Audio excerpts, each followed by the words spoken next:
Congratulations! You just hit level 90 about 6 months too late. But please don't fret, the options for entertainment are endless. The Black Prince calls to you with the offer of making legendaries by committing war crimes and incredibly questionable acts. The Horde wants you to go beat up and cripple a 15-year-old with a giant bell. Or you could take part in a race war that destroys the local environment by unleashing ancient evils hidden beneath the earth. The possibilities are endless. Wait, you want to do something that isn't war-related? Seriously? In World of Warcraft? Well, let's see what we can do for you. Ah yes, the gorgeous hills of the Valley of the Four Winds. Come by and visit our markets. See the indigenous tribes that we assault on a daily basis. Come grow some plants, make new friends, massively disrupt the ecosystem, destroy small businesses, find treasure in the dirt. Enjoy the soup. Come and join us at Halfhill.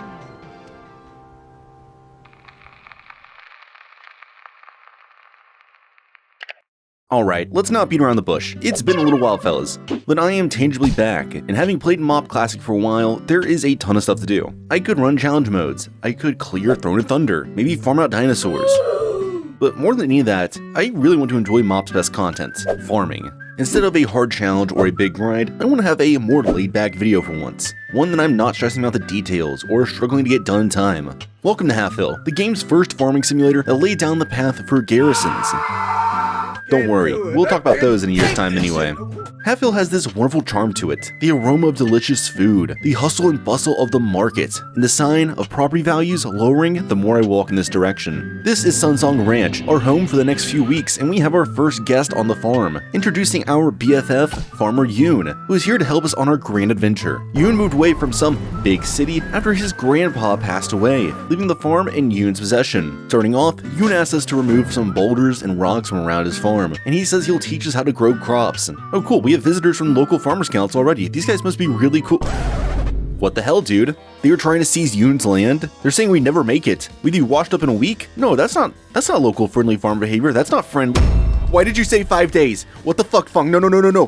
2 days. No. I want a relaxing video, not a time challenge.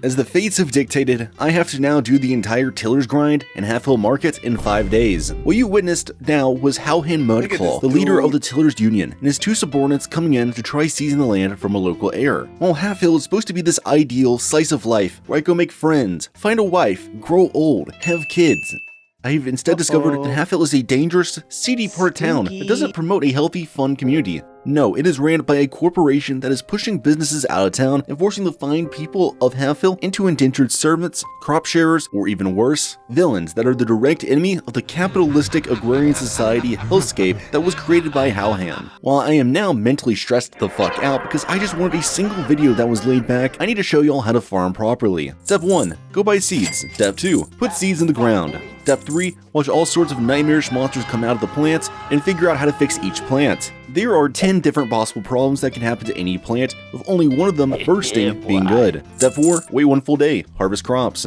Outside of the time-gated farming simulator, we have a set of dailies we can do every day to ensure maximum reputation. While the farmers of Halfhill find themselves in a cycle of ever-increasing quotas to appease Haohan, they find themselves plagued by a group of indigenous anarchist hosen on top of the mountainside who commit guerrilla warfare, attack farmers, and destroy crops for some horrific religious ritual to invoke the name of their immortal monkey god king.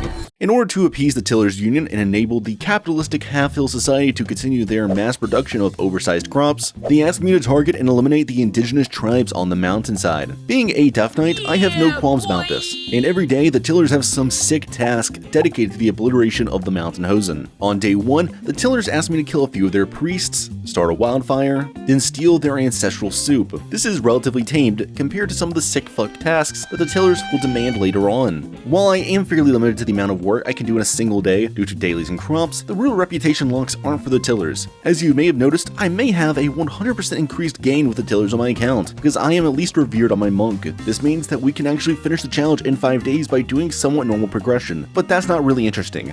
To complement the primary Tillers, we can choose to befriend different members of the organization, such as the indentured servants, that are contractually obligated to work for Haohan until their dying days. These characters can be gifted items you dig up in the dirt, and considering that this expansion was released before Stardew Valley, and having to take inspiration from Harvest Moon instead, we have a fairly diverse cast of characters to become friends with. At the top of the totem pole is Haohan Mudclaw, who is a piece of shit, and he only takes ruby shards. Inside his house is Tina, one of his 2 daughters, and she also only takes ruby shards. Tina is a little airheaded and is the quintessential Valley girl who roasts you for wearing H&M. Haohan's other daughter, Gina Mudclaw, runs the Halfhill market, and while her father is a piece of shit, Gina is pretty much the ultimate mommy figure of the Tillers campaign. She loves marsh lilies, and so does Farmer Fung, who is the polar opposite of Gina. If Gina is welcoming and sweet, Fung can best be described as the average WoW Forms user. At the top of the Heartland, we have our blue feather enjoyers, Chi-Chi and Old Hillpaw. Chi-Chi's entire personality revolves around his sheep, and he likes blue feathers only because the Hosen chiefs are actually allowed to have them.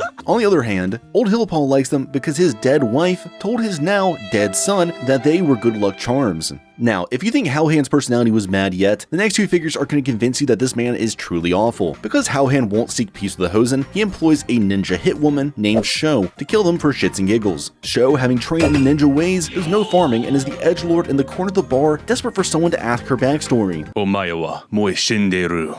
She loves apples, a trait shared with Jogu, a genuine Halfhill. Jogu, or Jogu the Drunk, is the resident prophet of the Tillers, who can see the future and foresee what crops will be profitable. Or he was until Blizzard took his abilities away. Now, we have our 2 love interests, Fish Felreed and Ella. Fish Felreed is tragically not all there, and is a little low on the intelligence totem pole. She loves her pigs, she loves the color green, and she'll take jade cats. Ella, the other jade cat enthusiast, is a crazy cat lady. In order to cope, she makes ungodly amounts of moonshine. To reach best friend status with any of these whimsical characters, it will take roughly 43 individual gifts. Each gift gives around 990 rep after the guild reputation bonuses, and you roughly need 42,000 reputation to reach best friend status. However, it's not exactly 43 gifts for all of them. Every character has a favorite dish you can give them once a day for some reputation, twice that of their favorite gift. Also, some of their friendships have quests afterward that can provide serious reputation boosts. So tentatively, I need to get only 430 gifts total between all 10 characters. Now that we've gone through our tragically repressed cast of Halfhill and everything they love, we have our work cut out for us. We finished our dailies and already get our first quest to expand the farm. We haven't even grown a single real crop yet.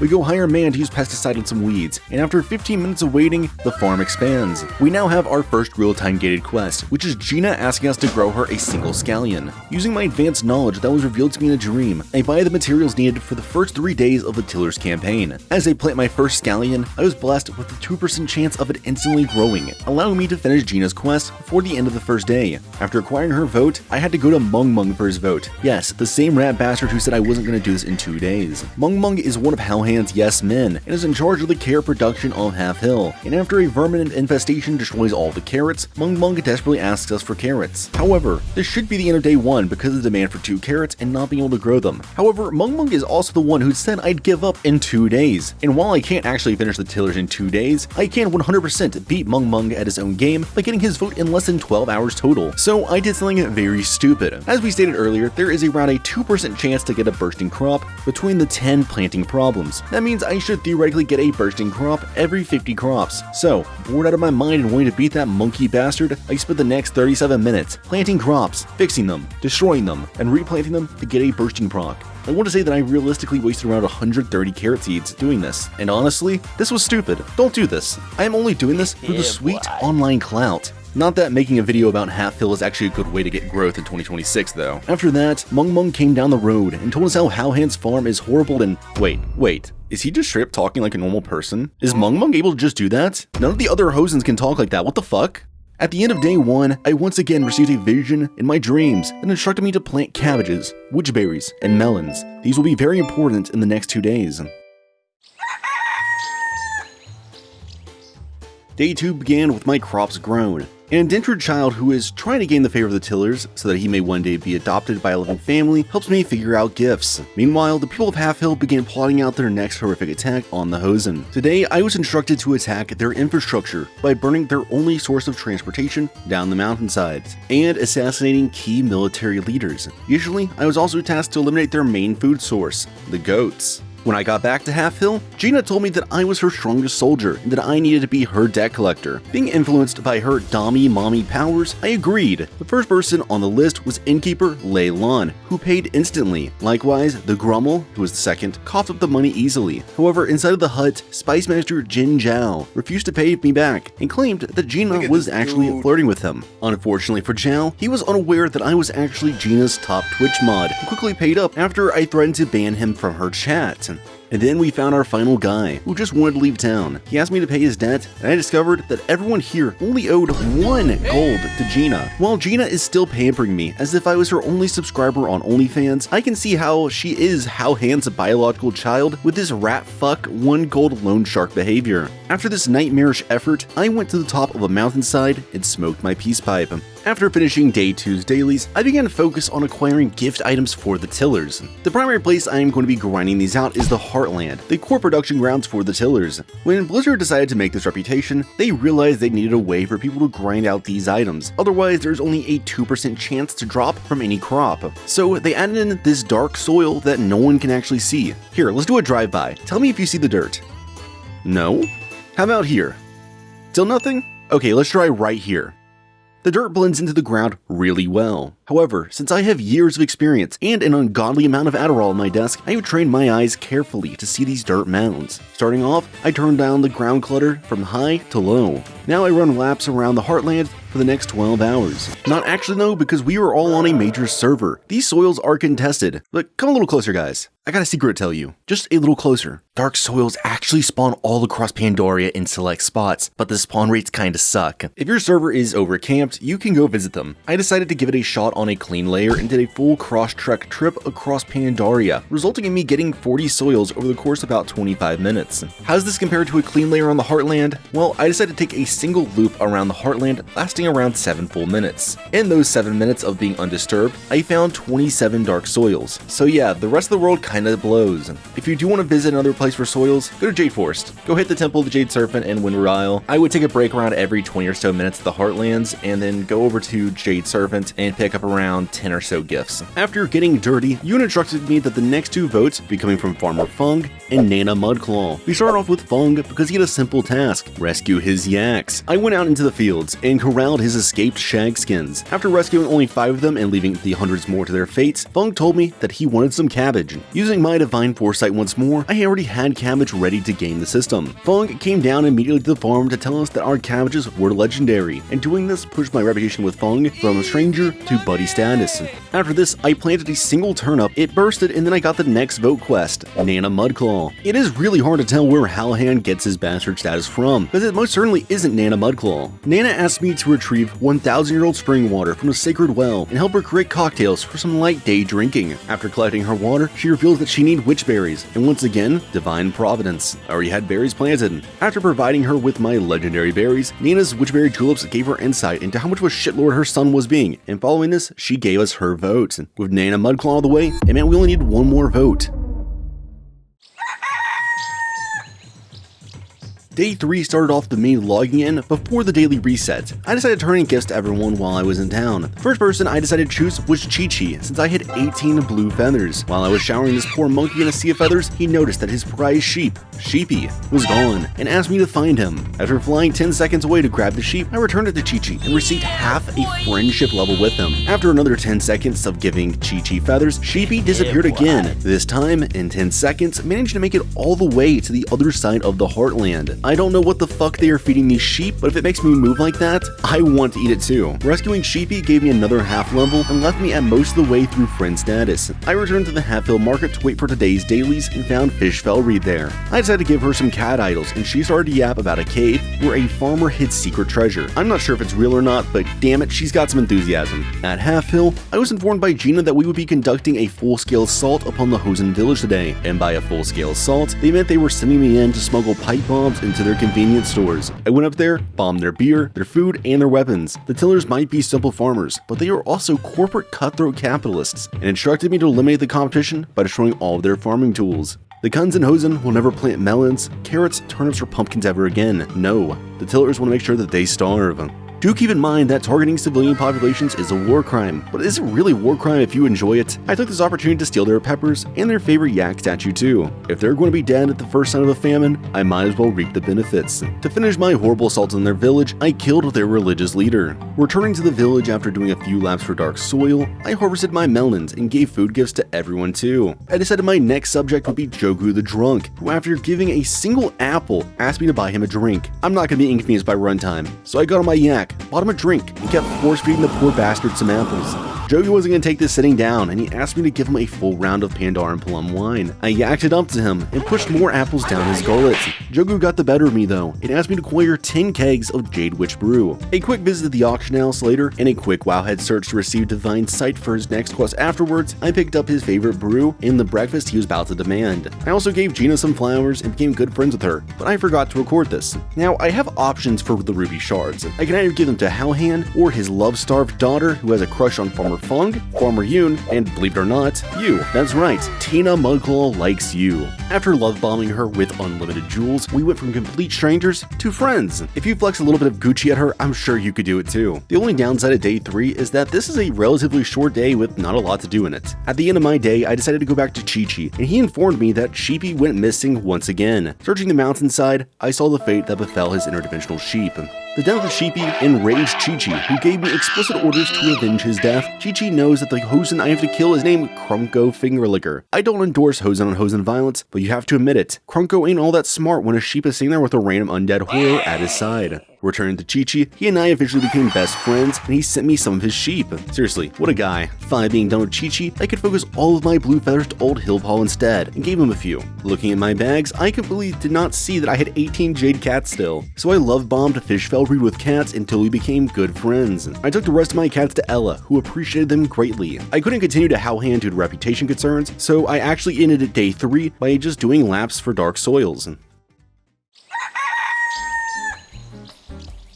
I got up early this morning, several hours before reset. I was on the edge of best friend status with almost every character at this point, so I decided to farm out some dark soils. While I was running laps around the Heartland, I found a lost dog. Unable to let them stay there and starve, I went up to the mountainside and collected 20 T-bones to feed him. After greatly overfeeding the dog, I realized this reputation put me right over the mark to start Haohan's questline. And before I started that questline, I realized at some point I picked up a bunch of jewelry that formerly belonged to the Hosen. Taking this bold opportunity, I slid into Tina's house, gave her a shitload of jewelry, and she became my best friend. Tina, in an attempt to woo me into marriage, sent me all of her remainder furniture. After this, I went to tell Haohan that I banged his daughter. Haohan didn't care though. Instead, he brought to my attention that someone stole all the copper wiring out of his shed. Going over to it, I found a bunch of footprints that led to me being attacked by a Hosen. Learning that the Hosen and their true leader, Yip Yip, were behind this perfectly justified attack, I went back to Farmer Yoon, who finally turned into a proper member of the bourgeoisie, who suggested that we should enact a final strike against the Hosen.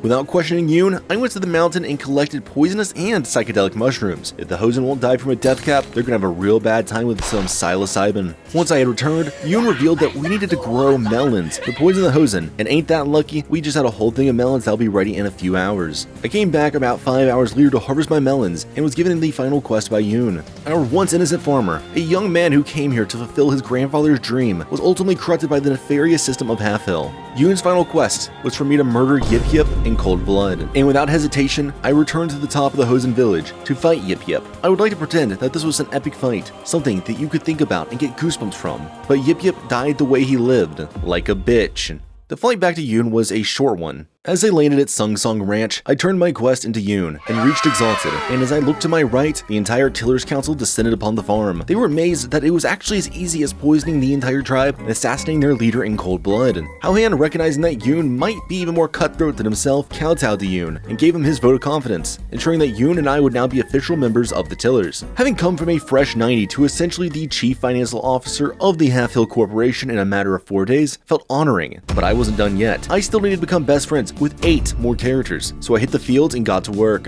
While I was in the fields, Haohan upgraded the farm one more time, allowing me to have 16 soil spots. And while these 16 spots served no purpose for the grind, I used them for my auction house spec going forward. I went through another several hours of dark soil grinding, and eventually I had to take a break, and I saw that Nana Mudclaw had a quest for me. She revealed that she had a solution to the Halfhill problem. She was going to retire and name Farmer Yoon as her heir to her role in the Tillers Council. I was too shocked by this news to properly respond, and I left her quest to be the final act left of day 5. And now, I could show you guys several hours of dark soil grinding, but instead, let's quickly skip to the end of each character's friendship and the saga they had. After Fish fell Reed's random treasure hunting tangent earlier, she reaffirmed that she believed that there was secret treasure nearby. She also gave me a bunch of pigs. Farmer Fung decided to take the stick out of his ass and gave me a handful of his prized yaks. I renewed my T3 sub to Gina Mudclaw online, so I wasn't around to see her best friend status. As a reward for being a T3 sub though, Gina built me a mailbox. I went to Elevin and she had a small set of quests to perfect making her moonshine. I forced her to open up and gave her moonshine to the many people of Halfhill, including Chen Stormstout, who gave his seal of approval. Getting her stamp of approval from an actual lore character, Ella became my best friend. Then she broke down and gave me her favorite cat, Luna. I went back to Halfhill and talked to Haohan. After bribing him with countless rubies, Haohan gave me his 2-ton war machine, Miss Fifi. Following this, I went to Jogu the Drunk and gave him a single apple. Then I force-fed him 20 Mad Brewers breakfasts. This made Jogu another one of my best friends, but seeing his current state, I found it quite horrible how they actually treated him, so I invited him to live in my pond. The other visitor at Halfhill was Sho, so I decided to feed her some apples too. Sho, showing her true edgelord colors, asked me to kill some birds for shits and giggles. After 12 hawks were killed on my watch, she sent me back instantly to the exact same area to kill the mom of all hawks, and then she became my best friend. But she did something quite insane. Whereas Miss Fifi or the remaining furniture was novel, Sho grew an entire orange tree on my property. I don't know if you guys know how much this increases my property value, but unironically, this made Sunsong Ranch the sole provider of oranges to the Halfhill region. Saving Old Hillpaw for last, I actually had to grind out a few more dark soils because I didn't have any leftovers after Sho. I spent probably another 30 or so minutes farming. I went to Old Hillpaw and made him relive the death of his wife and child by drowning him in blue feathers. As a thanks for helping them get over their deaths, he gave me a bunch of his prized chickens. And when I looked back, that was it. I had acquired every major goal. And so, as I close my eyes once more, I prepare myself to give Farmer Yoon the big news in the morning. Day 5 began with everything finished, the final stretch, to name Yoon as the next member of the Tillers Council. Yoon was honored to take the role, and he recognized that he wasn't fit to run a farm, and despite thinking that Yoon had become the very thing he swore to destroy, he did have perhaps a moment of peace left. As a final gift to his closest ally, he gave me his farm. I am now the sole owner of Sunsong Ranch, and I decided to take one final tour of the Heartlands, just to take in the sights, to see where everything went down one more time before I could leave the farming life behind. And I started to think about what Fish Felry told me, that somewhere that there was a secret treasure in the Valley of the Four Winds. I decided to investigate it further. Maybe she was onto something. I killed a few things here and there, but when I killed this enormous cattail grouper, it dropped an old map, one that led directly to hidden treasure. So I asked around town, but no one knew a thing about this treasure. They have all heard the legends, but they didn't know where the map could lead. I went to Fish, asking for her advice against all better judgment, and turns out, the secret treasure was about 100 feet away from Fish Felry the entire time. I flew over to the cave, fought my way through an ungodly amount of spiders, killed the matriarch in the cave, and found the secret treasure. Or that's what I'd say if my game didn't miss me finding the cave entrance. I am balls deep into this cave right now, and the game has the audacity to say, no, you've never found the entrance. Like, what? Anyways, I ate shit in the cave, took rest sickness, and then instantly went back to the cave and discovered it. I found the secret treasure and an almanac. I sacrificed myself one more time, and I flew back to Halfhill. I opened the treasure to discover one of each gem from this expansion in it, and this was unironically a sick gift. After struggling to find a secret cave in the center of town, I gave the farmer's almanac to this random seed keeper. And like that, I was finally done with this farming saga. The best content of Mr. Pandaria broken down into 5 days. And despite what I originally wanted, I had a good time. Maybe the next video will be a laid back and relaxing one. Just maybe. Who am I kidding? It's gonna be a Legion remix, you silly mother.